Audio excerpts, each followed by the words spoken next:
Boa noite a todos, boa tarde. Eu sou Roberto Atrucci, CEO da Home Research. Primeiro, eu queria apresentar a plataforma, para quem não conhece. A gente é a maior plataforma de research da América Latina. Temos mais de 60 analistas distribuídos ao longo do globo. E a nossa ideia é trazer o que tem de melhor no mundo para vocês. A gente tem aqui quinzenalmente conosco Jay Pelosky, que é uma autoridade em Asset Allocation Global, trabalhou mais de 30 anos no Morgan Stanley. Então, a gente faz essa live quinzenal, onde a gente fala das principais tendências para os mercados globais. E eu queria lembrar vocês que a gente vai ter uma promoção super especial hoje durante a live. Para quem acompanhar, a gente vai fornecer um cupom concedendo um mês de acesso gratuito no nosso plano Gold, que dá acesso a todos os relatórios. Okay, now I turn back into English. It's an honor to have with us, Jay Pelosky. We do this, every 15 days, and it's become, a must-seen event in the market. I always look forward to this.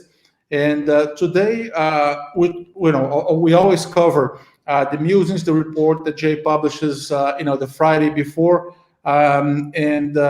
It has an interesting concept that, Jay introduced this time, which is, the U.S. As a political brand and how that relates to the value of the U.S. assets, and especially, how the changing value of the U.S. political brand, how that impacts Jay's, unique methodology to look at investments. So now I turn over to Jay, so we can kind of kickstart with this topic. Great, thank you, Roberto, and hello, everyone. Good afternoon. And it's interesting, right, Roberto? Because I've been thinking about this idea for some time. The idea that the U.S. Political brand has a value, and U.S. financial assets clearly have a value. It's easier to kind of assess the relative value of financial assets, country by country, region by region, than it is the political value. But nonetheless, I think over the last several years, arguably the U.S. political brand the value has come down. When you think of America First, and you think of withdrawing from different multilateral arrangements, and you culminating in the attack on the Capitol, kind of the nadir, the bottom, hopefully, of the value, political brand value.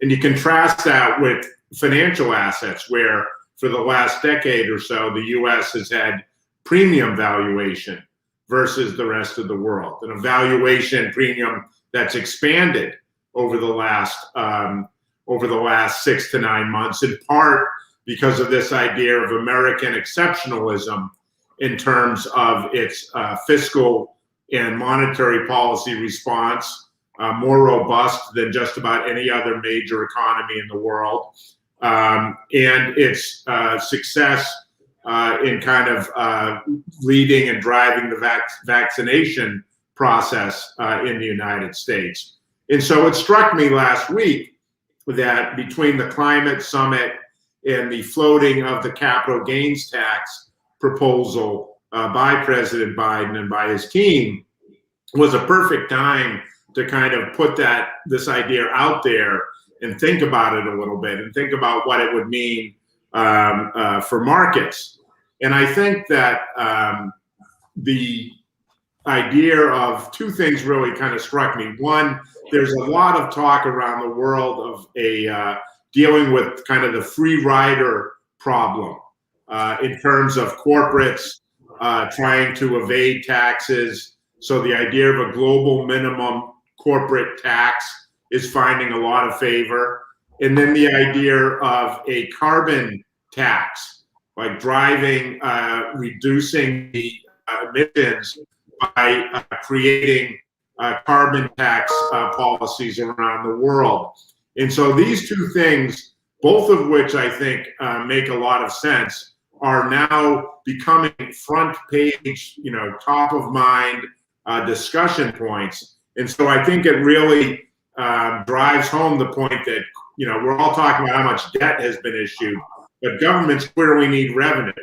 and corporates and wealthy people have done very well over the last decade. You look at profit margins for the corporations, you look at wealth generation by the top tiers of the U.S. Populace in particular. It's been a very great time. So to now think about taking some of that back and using it, and I think we're going to see some of this in the next 100 days, using tax and redistribution policies to kind of drive equality throughout the U.S. system is going to be good politics, I think, for the Biden team, the Biden and U.S. political brand. But it may lead to some reduction in the relative valuation of U.S. financial assets. And here I think kind of particularly about the dollar, right? If all of a sudden that American exceptionalism in terms of policy response and vaccination success starts to shrink. In other words, other countries continue to drive their policies, get more success in vaccinations, thinking Europe, thinking parts of emerging markets. That valuation gap narrows, that performance gap narrows, and all of a sudden, U.S. assets have to start to think about the cost of that exceptionalism. Thinking here twin deficits, particularly around the budget and the trade deficit, which I think is going to be quite large this year in the United States. So those are kind of some broad thoughts about this idea, but I do think it's interesting to kind of capture the political brand value on one hand and the financial asset value on the other, and think about what that means perhaps for investment, for asset allocation, for portfolio strategy as we go forward. Mm-hmm. No, it's good, and you kind of talked already about taxes. So, I mean, were you surprised that the effect on the S&P of the capital gains, floating the capital gains tax idea? Is that what you mean?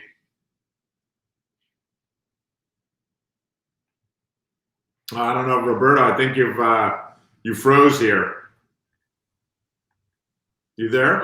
Yeah, I just came. So I was just following up. Sorry, my connection was down. I was just following up on taxes, and if you were surprised that the negative reaction from financial markets, lasted only for one day. The market, more than made up for it. The following, I think it was a Friday. So I mean, is this the issue of the markets will just learn how to live with it?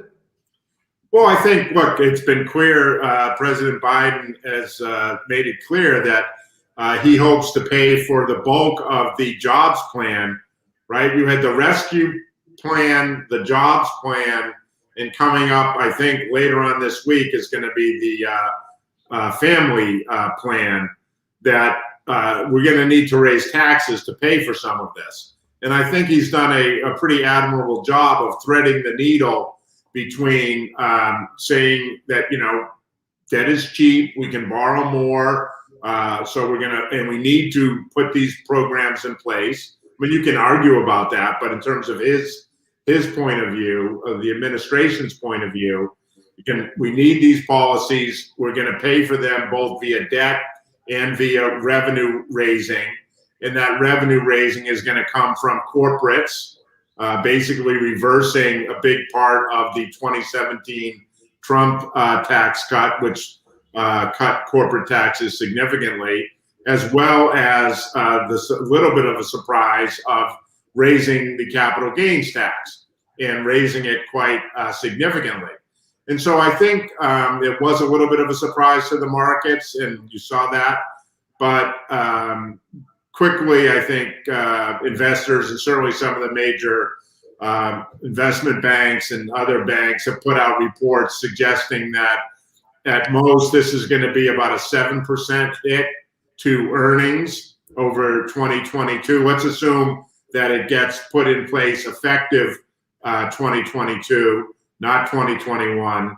And it's somewhere in the order of magnitude of what the president suggested the other day. In other words, upper 30s in terms of percentage of capital gains tax, that could have an impact of about 7% on S&P earnings in the aggregate.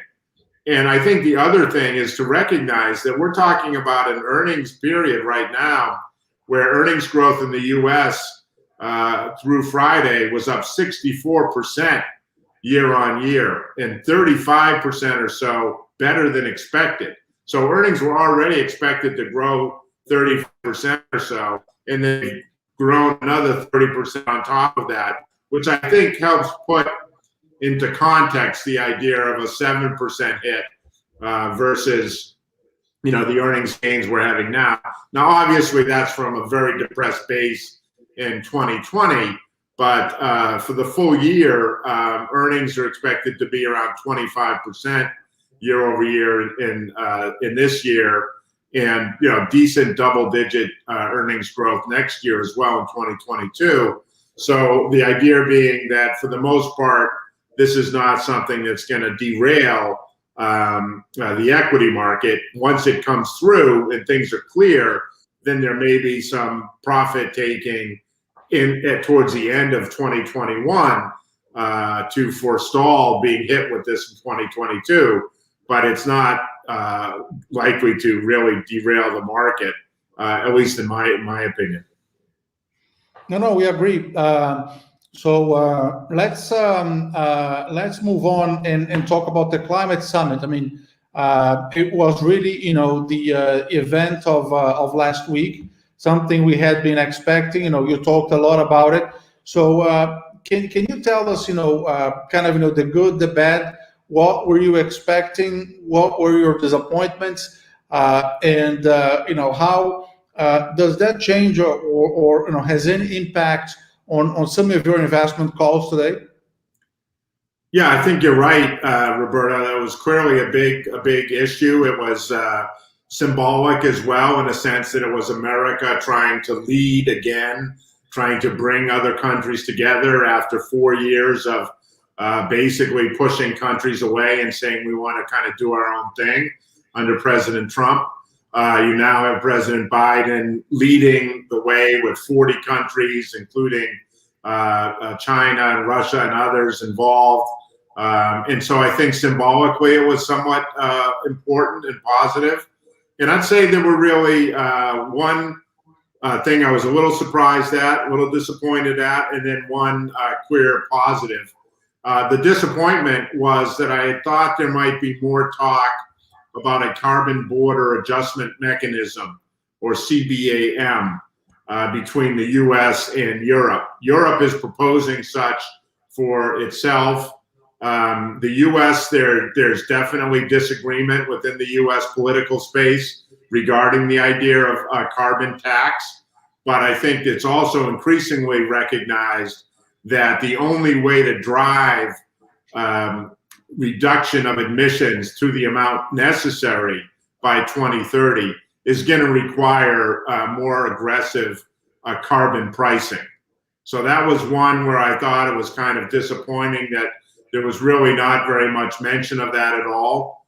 And it also would be a vehicle by which the US, Europe, and others could kind of put pressure on China to deal more aggressively with its emissions, particularly around coal and coal-fired power plants, which are a big source of pollution in China, in which China continues to build new coal-fired plants.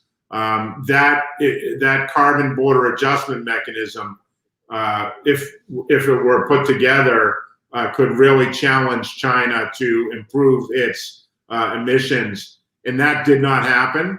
And so that was a little bit surprising that it wasn't really even discussed.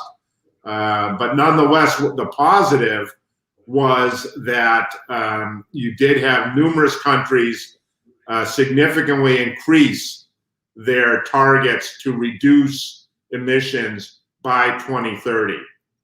And on the back of the summit, there's been lots of work produced and papers, et cetera. And one of the things I noticed over the weekend was a report suggesting that the total addressable market or TAM, for global climate adjustment between now and 2030 is $115 trillion. $115 trillion.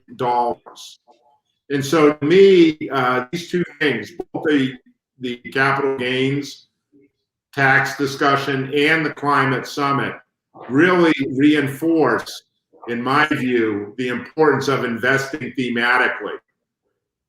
And I continue to believe and feel even more strongly after this summit that the COVID speed model, which I've talked about at some length, the paradigm shift whereby global intellectual and financial capital focused on a single issue like carbon and climate between now and 2030 is going to lead to unprecedented change.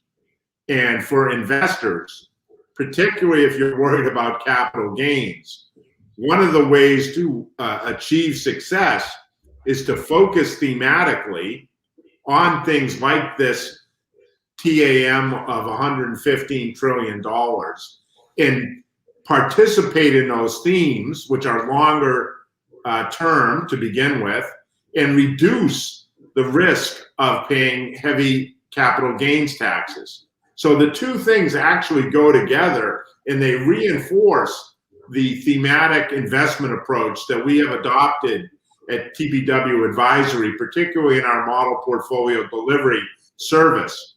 Very focused on thematic and investing thematically as a way to drive alpha. And to me, both the push on climate and the need to generate tax revenues, whether from corporates or from wealthy individuals, reinforces the opportunity set in the thematic space. And I think that's probably the single biggest takeaway of last week for me. So a couple of follow-ups. So on the border carbon tax, so you're saying that it's not a matter of if, but when, and there's going to be some political negotiation. And the second point is I'd like to understand more, about this 115 trillion addressable market. Is that between now and 2030? How is that calculated more or less? What's the composition of this?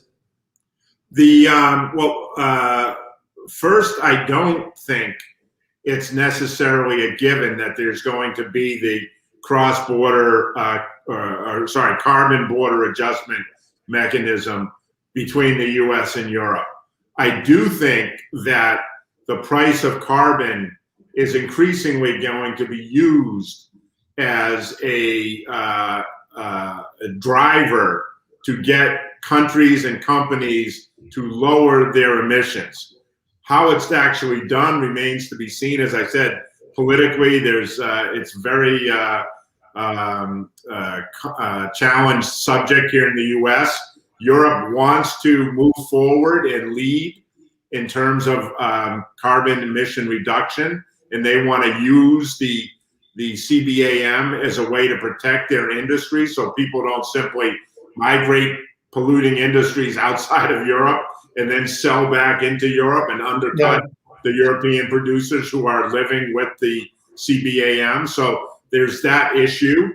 And then, as I said, the drive to kind of help China move more aggressively, that's one way of certainly doing it, because you would immediately force big parts of the Chinese production capacity to restructure itself in terms of carbon emissions, and therefore facilitate a lower carbon emissions globally. So I'm not sure how that's all going to play out, but as you and I have talked about, one of the investments I like a lot is this CRBM, which is the carbon ETF, which is directly tied to these emission allowances and emission trading permits. So that continues to do well, and I think it will continue to do well, because clearly, again, in order to get to the levels that we need to get to, carbon must be priced more aggressively and higher, and that is good for that particular ETF. And then on the $115 trillion addressable market, I actually misspoke. It's not between now and 2030. It's between now and 2050.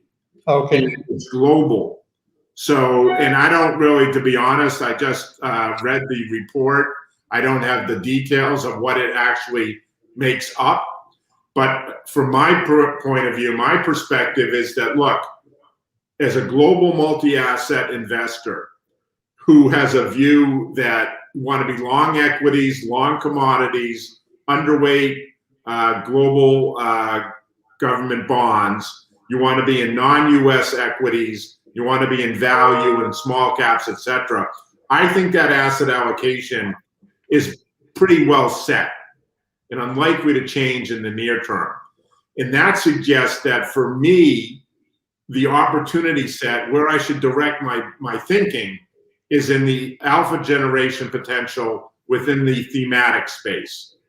And when you see something like $115 trillion and you see government after government making more aggressive commitments to lower their emission standard, lower their emission output between now and 2030, it suggests that this decade of the 2020s is going to see tremendous adjustment on this front. And with a global multi-asset ETF focus and focusing thematically, there are opportunities to position one's portfolio to capture the upside of $115 trillion total addressable market. Obviously, that's not all going to be spent now, but my point is the push, the global push of intellectual and financial capital to deal with climate means that investors must have an understanding and an exposure. And I don't mean simply ESG funds. I believe anyway that you can generate more alpha by thematic investing than simply buying an ESG fund and saying, okay, I have my climate issue dealt with and I'm going to be fine. I think that's one way of doing it, let's say, but I don't think it's the way to generate the most alpha. I think there's tremendous opportunity, and the climate summit reinforced that, and the idea that taxes are going to go up reinforces that you want to think thematically, you want to think longer term. You don't want to be trading in and out of things because you're just going to be building up a tax bill. And you do want to be careful, and I'll stop here. You want to be able to survive in what I call pothole markets. Remember, we talked about that a couple months ago, where you have with the GameStop stuff, where you have sharp downdrafts. They last for a couple of days, 3%, 2%, 4%, and then you continue onward. So you need to be able to ride through those so you don't generate capital gains issues, particularly as a U.S. investor. But I think investors, broadly speaking, governments are going to need money, and they're going to be looking to the wealthy and to corporates to generate some of that revenue. No, this is good. And talking about, I mean, you talked about your asset allocation, so non-US equities, but reading the musings, we have the impression that you're becoming more constructive on emerging markets. Has that really changed? I mean, has emerging markets gained some space in your portfolio? And the second part of the question, is Europe still the favorite? Yeah, Roberto, that I have a long history in EM, and that was really where I cut my teeth, even, back in the day with the Brazil fund from Morgan Stanley, where I served as portfolio manager. So I have a great affinity for emerging markets. But over the last, 6 to 9 months, I've been much more focused on the non-US developed markets, particularly Europe and Japan.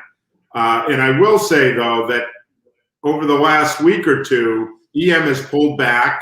The action in some of the instruments I referenced, both the Mexican peso and the Brazilian real, as looking pretty good, having strengthened.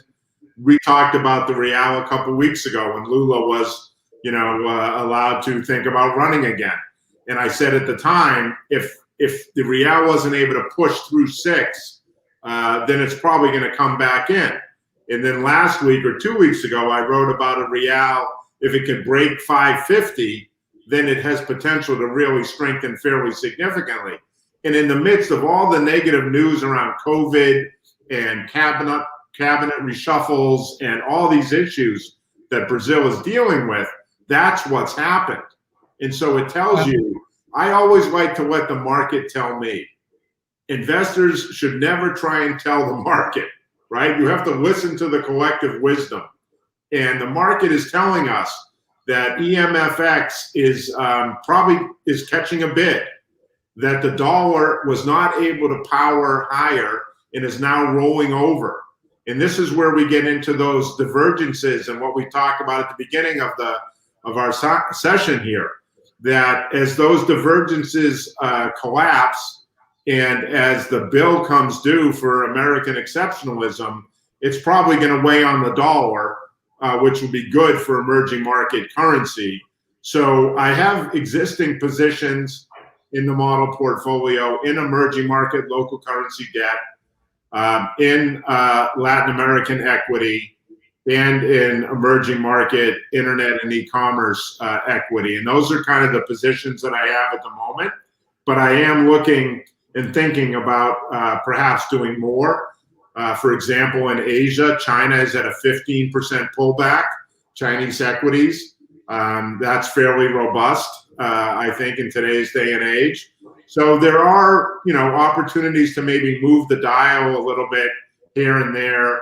And that's what we're considering and will continue to consider. But yes, Europe, to answer the second part of your question, I think Europe continues to look very, very appealing. The PMIs that came out last week were very strong.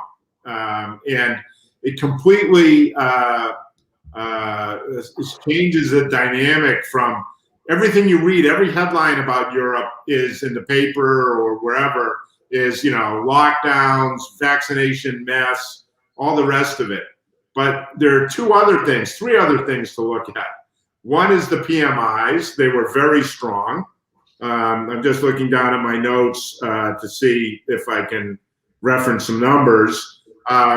2 is the financial markets. Europe has been the best performing region in the world in dollar terms. Earnings for Europe, Q1 earnings were up running 45% year over year, 25% better than expected. So earnings growth, even amidst all the lockdowns and lack of service activity, earnings are coming through very well in Europe. And then the vaccination process has been more about lack of supply in terms of vaccines than anything else. And those numbers are picking up strongly. Love your input. You are in Europe at the moment, but from what I've been able to gather, the acceleration of the vaccination process in Europe is really taking off. So as I look at it, the divergence between the U.S. and Europe in terms of vaccination success and economic growth, U.S. is going to grow, let's say 6% in Q1. Europe's likely to have a negative growth in Q1. But we're at the wides. And as those divergences narrow, I think that leads to an opportunity for Europe to continue to gain investor attention. I think bonds, for example, are probably the 10-year bond, which is now at minus 25 or 28 basis points. I think it's going to trade close to zero. We may even end the year with a positive number on the German 10-year bond, which would be fantastic for European banks, which, as you know, I like very much and continue very much. They're still deeply, deeply depressed. There was a chart going around Twitter over the weekend showing European banks still below their levels of 30 years ago, not on a total return, just on a price basis. But even on a total return basis, still down dramatically from where they were a decade ago or longer. So to me, Europe still is appealing. And I think that there are going to be some important elections. Germany has elections this year. And it looks like there could be some real political change for the better in Germany. Merkel was very good in Germany, but the Greens perhaps taking part in government, I think, could be very good. And then on the periphery, Mario Draghi driving things in Italy. If Italy is able to be successful, it achieves two things. It shows that the periphery can really work and move forward, and it shows the northern countries that they can trust the periphery to spend money wisely. And those two things would drive European integration and be very significant.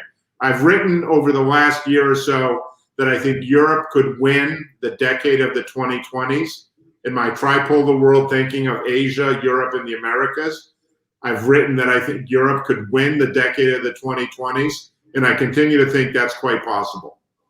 No, it's excellent that you mentioned this, because I have watched today, Draghi's speech in the Parliament.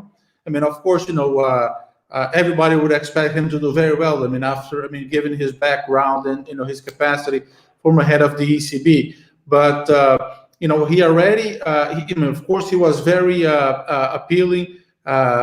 Great presentation. He already agreed, with Brussels on the plan which he presented to Parliament. And I hadn't thought about, this aspect that, Italy doing well, how good it is for Europe, because it would increase, the trust that the North has on the South. And, I, continue to say that this is the best chance that Italy has had in 20 years. And not only, together with the plan, with the spending plan, which is, if you look at it, 70% is earmarked to either digital or clean energy. I think it's like 41 and 30 the other, and a lot of that productivity growth. And he talked a lot about this. How that is going to lead to growth in the future. Productivity growth, especially because a lot of that is going to be directed at the South. Gender equality and some of these things.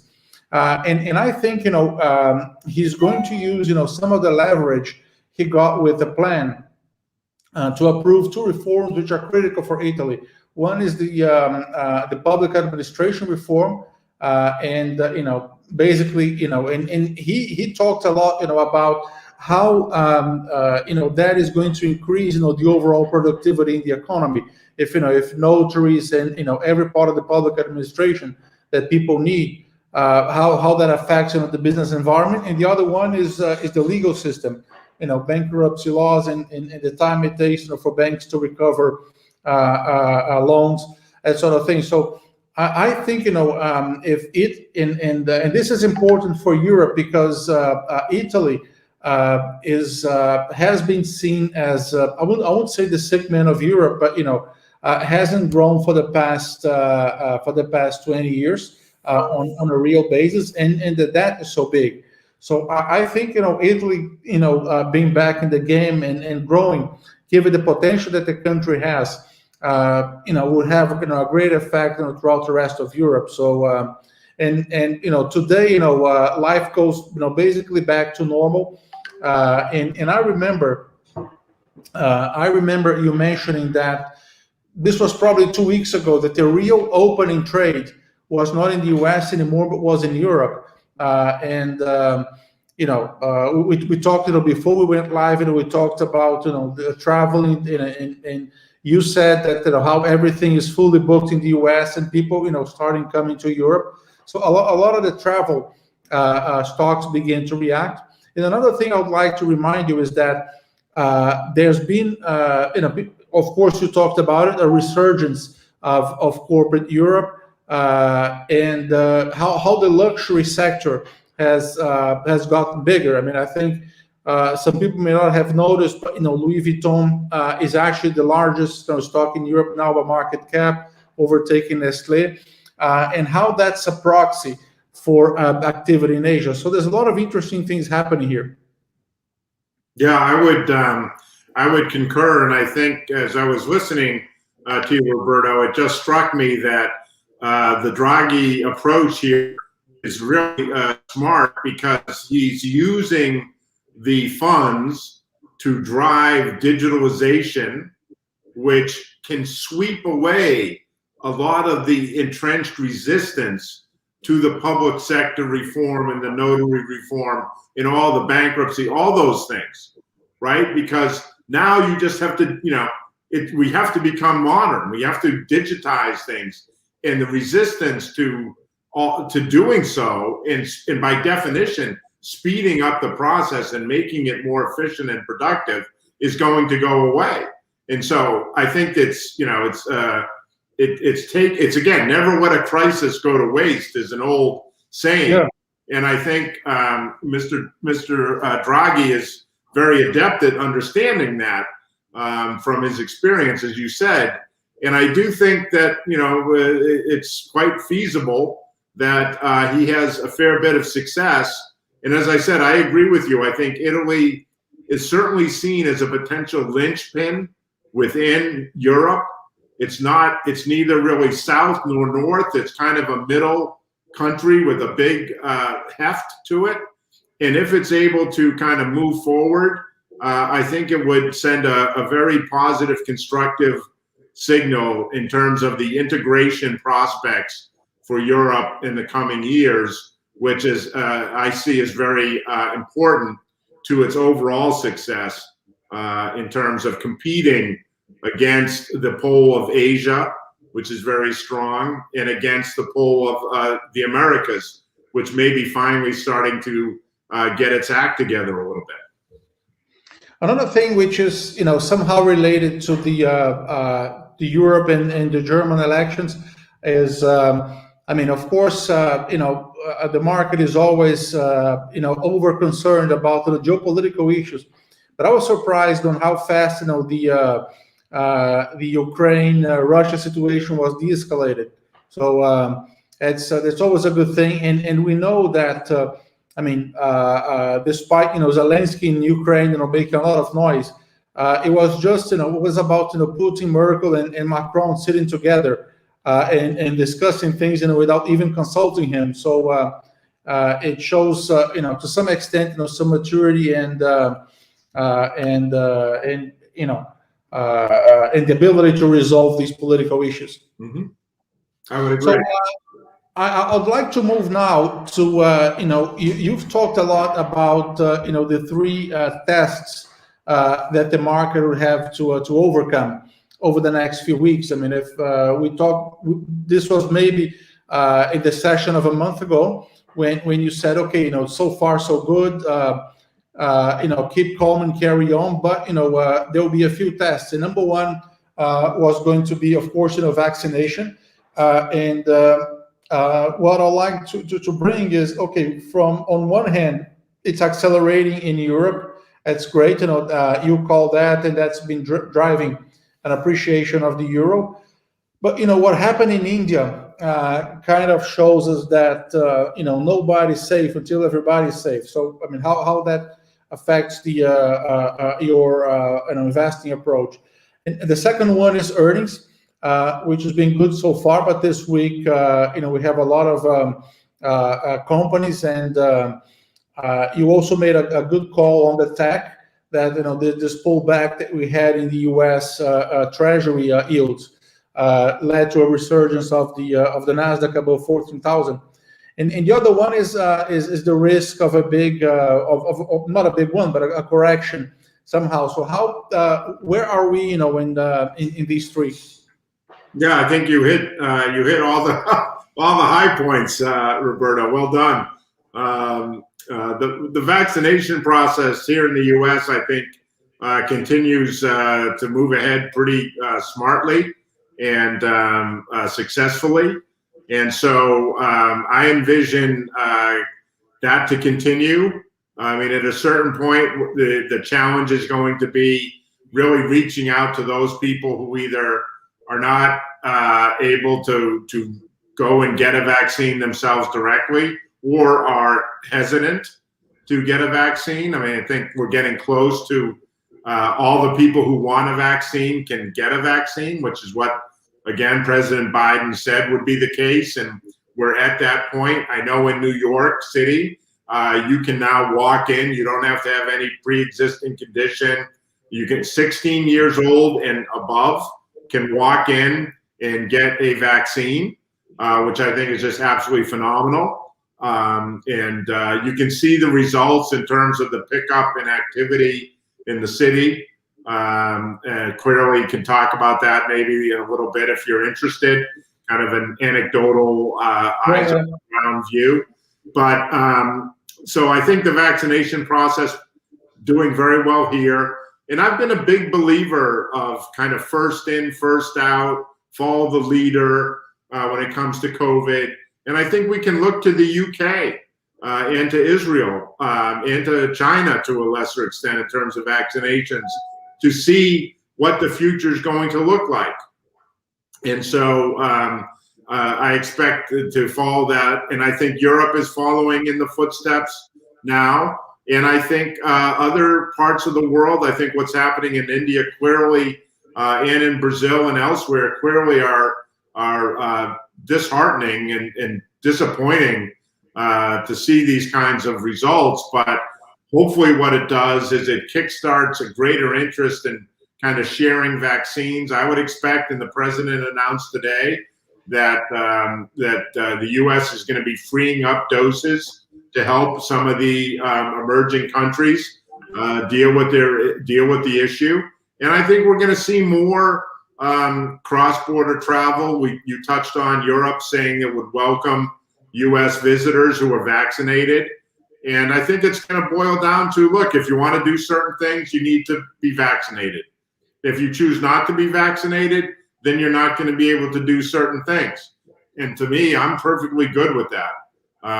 And so I continue to expect reopening, continue to expect a big party where those reopenings take place.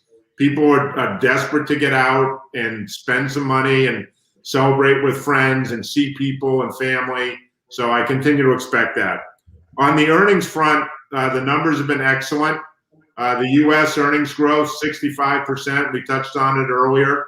Europe, 45% year on year. Revisions are going up. Earnings revisions are going up. That's very constructive. And it reduces some of the anxiety around valuation, which is also, I think, very healthy. And as you pointed out, this week is a big tech week. Last week were financials. And the financial results were great, but the banks really didn't do very much. So I think, again, people are, there's the idea of very crazy growth numbers, GDP-wise, and very, 65% earnings growth. It's all kind of already in the price. I think increasingly we're going to want to see what happens in the second half of the year and starting to look into 2022 to get a sense of not the transitory nature of the V, but what happens after the V, right? And where do we kind of go from there? And what is that direction? What does that look like directionally? How robust is that ongoing recovery? Which is why I think you're going to see continued support, policy support from the governments, because they understand that simply getting back to pre-COVID is not going to be seen as a success. And so I think there's going to be continued policy support, which is constructive for markets, I believe. And so that brings us to the last point, which you touched on, and the risk of correction. And you're very right that I have been pretty sanguine and saying we should stay fully invested. We should be pretty aggressive in this environment and to keep calm and carry on, not worry about rates, not worry about inflation, etc. And that so far has worked out reasonably well. And when I think about, and I had a conversation with a client the other day, what would make you bearish was the question. That's a great question. Yeah, always. And what would make me bearish? Well, I look at things like liquidity, right? What's the liquidity picture look like? It still looks quite healthy. Plenty of liquidity pumping through the system. What do financial conditions look like? Very, very easy. What do credit spreads look like? Credit tends to give us early warning signals for those of us focused more on the equity side. Credit spreads remain very tight. High yield issuance in the U.S. in April was a record.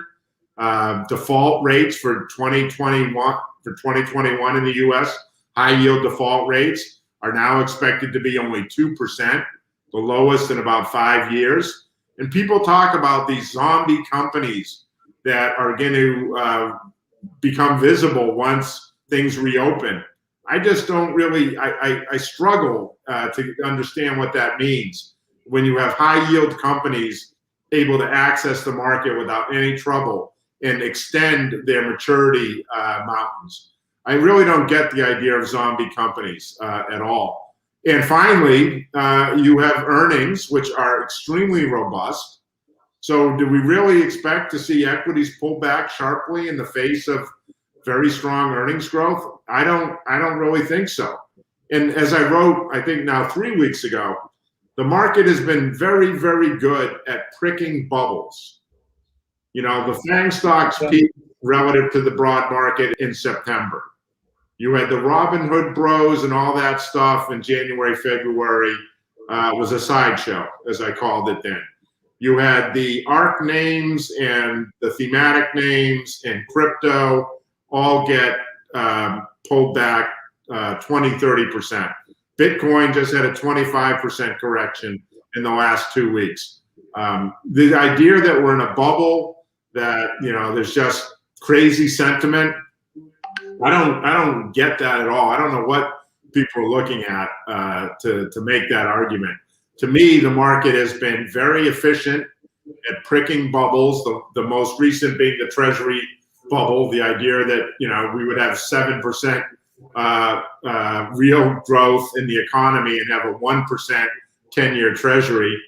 Never made any sense to me, but now we've recalibrated. Everybody thinks it's going to be 2% by the end of the year. That's kind of where I've been since November. So but we've kind of repriced that. And so I think the market has twin engines. It's important to note the value trade and the growth trade, they are trading off. And when rates go up, value works. When rates come down, growth works. And the important thing is that either rates up or down, something is working. And that prevents you from having a significant decline. I would expect the pace of appreciation to moderate in terms of equity market upside. And then, as I said last week, to me, I'm looking at the summer, June, July, for those inflation numbers that are not mechanically elevated because of the decline in inflation a year ago that we're going to experience in March, April, and May numbers. I think those June, July inflation numbers will give people a chance to see, you know, whether inflation truly is transitory or not. And that's where I think we need to really spend some time and focus our attention. But between here and there, and, you know, knock on wood, I think things are going to be relatively okay. And I continue to feel that the opportunity set is really in the thematics. And a number of those, just to finish, a number of those thematics, which have had, as I mentioned, 25, 30% type corrections, are now rebounding. They've stabilized. They're starting to rebound. They're oversold. And so that could provide the next leg up for markets. And as I said before, for sure, between 2021 and 2030, the amount of money, government and private money invested in climate and cybersecurity, in fintech and crypto, and other thematics are going to be significant. And that's where I think portfolio attention and investor mindsets really need to be focused. No, it's a great point. I mean, about the correction and you know, and bubbles and everything. There's a friend that says that you know, there's a bubble in bubble calling. Yeah, 100%. Because that's what everybody wants to read. You know, they want to read this idea that things are crazy and that they're not appropriate, and it makes you sound smart to be negative when things are positive, right? But I mean, to me, I want to end on a quote, if I could, because I quoted Larry Fink in my music. Yes, this is Larry Fink last week. There is an incredible amount of money on the sidelines. Our clients are sitting on pools of money and they are underinvested, quote unquote. Larry Fink, who manages $9 trillion at BlackRock. BlackRock has $9 trillion in assets under management.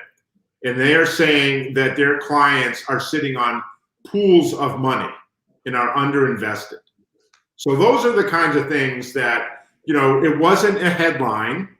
It was buried in like the 5th paragraph of a small story on page like 10 of the FT.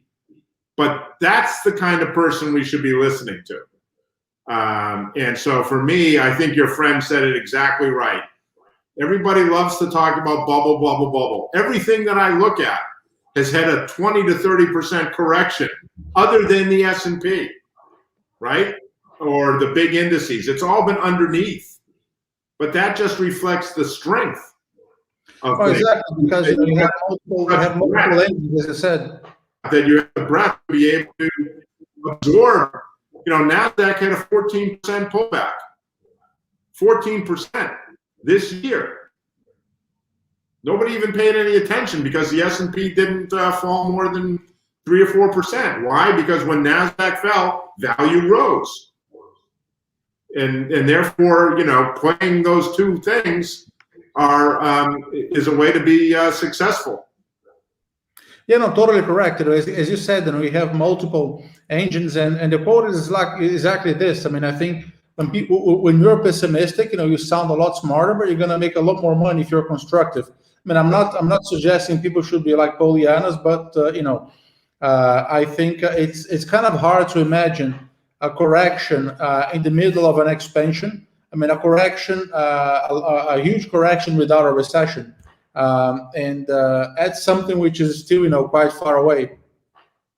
Yeah, I mean, the typical pattern is the Fed raises rates, liquidity dries up, and markets correct.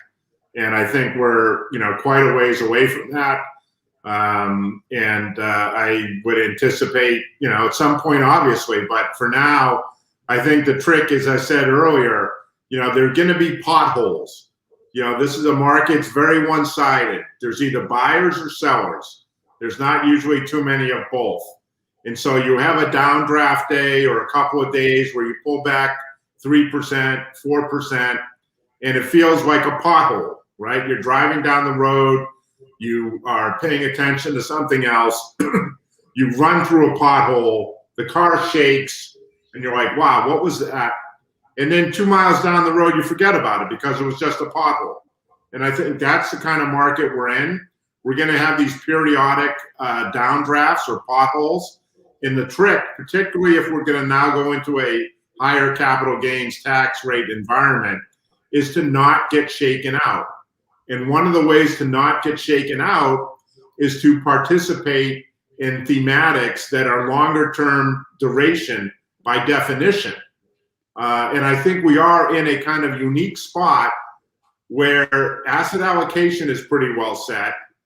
The thematic opportunity is pretty clear, and you can set the portfolio and not have to trade a whole lot as long as you're willing to absorb a little bit of that intraday or intra-week volatility, those potholes. And I think that's the way I, at least, and we at TPW Advisory, that's the way we're approaching things. No, great. And I'll just add one more thing, you know, to what you know, Larry Fink has said. Not only investors have a lot of money on the sideline, but consumers too. And I remember, you know, talking, you know, and this was back at our conference in December. You know, how much excess savings were as a percentage of GDP in both Europe and the US, and it was like, you know, 6 or 7%, if I'm not wrong. So, you know, people have money, people are willing to spend, and you know, we're going to see that effect, you know, in the next 2 quarters. And talking about this, I mean, we have you know, 5 minutes left. Can you give us an idea? You know, we were talking about this before, you know, a bit of empirical evidence. So how is life in New York? You know, you mentioned some very interesting data about how some businesses are doing even better. I mean, of course, comparing to 2020 is useless, but how some of them are doing better comparing to 2019, and use that as kind of a read across to Europe and hopefully Brazil in the not too distant future. Sure. I mean, as I said, I'm a big believer in first in, first out, and follow the leader. With COVID, that's been something I've been doing since the spring of last year. And I would say that you can look at the data in the UK. That's probably the best source right now, just to get a sense of how the reopening has gone. And, the foot traffic and things like that is just astronomical, up multiple hundreds %. And in the US, and here in New York at least, I've been here and my family has been here throughout the entire COVID period, with the exception of last July, we went for vacation. Other than that, we've been here the entire time. And the city has never been busier since COVID than over the last couple of weekends, without a doubt. Tourist buses are starting to make their reappearance. Retail space in my neighborhood, storefront space, is starting to go already. You see people renovating in my neighborhood in particular, which is the Flatiron and Gramercy Park neighborhood. Restaurants, as you mentioned, I like to go around and ask people, places that I've been to for years, how business is, where I know the owners. And I heard from two separate restaurateurs over this weekend, who said that their business over the weekend and late last week, Friday, Saturday, was better than it was in 2019 for the exact same weekend. People are desperate to get out, to celebrate, to see friends. And the other thing that's really interesting to me, Roberto, which I haven't seen much of in the city before, and I've lived in New York for over 30 years now, so almost a New Yorker, is the number of people standing in line in different stores around the city. So what I like to do is I take a city bike and I bike around and get some exercise on a nice day. And Saturday here was a nice day. And I must have seen at least 4 or 5 places where people were in long lines down the sidewalk to get into these stores that either were pop-up sales or, kind of like cutting edge fashion type stuff. But that is new. And it made me think that one of the things to contemplate is if the next move for the creator economy, right? That's the new terminology, creator economy. If the next move for the creator economy is not to go back into brick and mortar, i.e. in real life, because it probably hasn't been cheaper to get storefront real estate in New York City than it is right now. And so it's interesting to me that you have people in line, multiple places in Greenwich Village, in Soho, in Little Italy, in the East Village, etc. Really fascinating.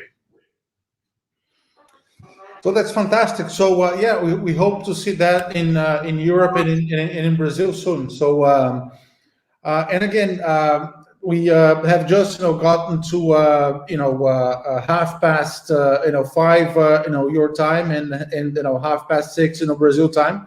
So I mean it's been great as usual. I think we have an interesting week to look forward to with a lot of I'm gonna go and have a look at Tesla's numbers that were reported. Apparently, they did a lot of money by trading Bitcoin, which is going to be kind of interesting. What the market is going to say about this. And we have a lot of the tech, the big tech companies reporting. So again, look forward to our next one in 15 days, and let's keep our eyes on earnings and to a lesser extent what could drive a correction. But given the 5 or 6 points that you mentioned, we don't have to fear one, at least for the next few weeks or next few months. But again, thanks very much, and yeah, look forward to the next one already. All right, Roberto. Well, I hope you're right. You know, never want to tempt the market gods by saying there's not going to be a correction. So I'm just going to say you said that, not me. Yeah. But I think right. we're in reasonably good shape. The market action on Friday and today, I think, in the U.S. was pretty constructive. So it'll be interesting to watch. And as always, it's great to be with you and the folks at Home Research and, of course, Brazil. Always near and dear to my heart. So until the next time, be well. Thank you. Stay safe.